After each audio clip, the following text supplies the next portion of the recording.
পবিত্ৰ উৎসৱ ভাতৃদ্বিতীয়া। এই দিনটোতে গোৰ্খা সম্প্ৰদায়ৰ ভাতৃ-ভগ্নীসকলে মিলিত হৈ পৰস্পৰক দীৰ্ঘায়ু কামনাৰে সেৱা লয়।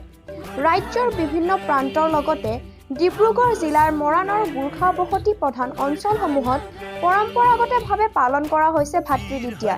এই দিনটোতে ভগ্নীসকলে ভাতৃসকলক সুখ শান্তি আৰু দীৰ্ঘায়ু কামনাৰে কপালত তিলক দিয়াৰ উপৰিও পৰম্পৰাগতভাৱে বিভিন্ন সুস্বাদু খাদ্যৰে আপ্যায়ন কৰা পৰিলক্ষিত হয়।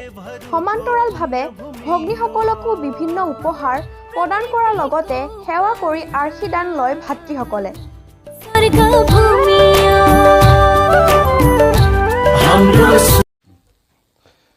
আজি ভাতৃদ্বিতীয়া। প্ৰতি বছৰে যিদৰে ভাতৃদ্বিতীয়া পালন কৰা হয়, বাইদেৱে ভাতৃক ফুট লগাই আশীৰ্বাদ প্ৰদান কৰে, তেনেদৰে এই বছৰো আজি আমি আমাৰ ঘৰতেই ভাতৃদ্বিতীয়া ফুট লগালোঁ। বাইদেৱে ফুট লগাই দিলে আৰু পোনপ্ৰথমেতো মই সকলো মোৰ সাংবাদিক বন্ধুসকল ইয়াত অহাৰ বাবে তেখেতলোকক ধন্যবাদ দিছোঁ। আৰু যিহেতুকে গোৰ্খা জনগোষ্ঠীৰ এটা পৰম্পৰাগত উৎসৱ তিহাৰৰ লগত সংগতি ৰাখি আজি আমাৰ গোৰ্খালী ভাষাত, নেপালী ভাষাত ভাইতিহাৰ বুলি কোৱা হয়। এই তিহাৰ উৎসৱ আমাৰ আৰম্ভ হয় আপোনাৰ 5 দিনীয়া।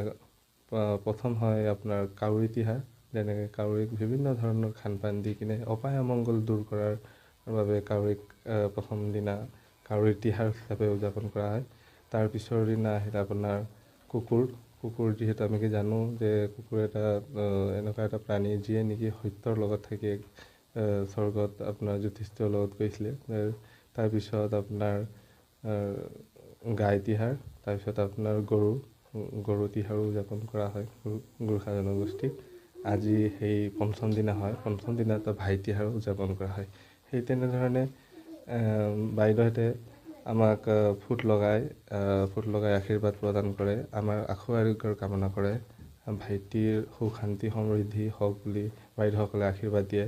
তেনেধৰণে আমিও এই পৰম্পৰাগত ৰীতি নীতি অনুসৰি বাইদেউহঁতৰ সেৱা লওঁ আৰু বাইদেউহঁতো ভালে কুশলে থাকক বুলি তেখেতলোককো উপহাৰ প্ৰদান কৰোঁ।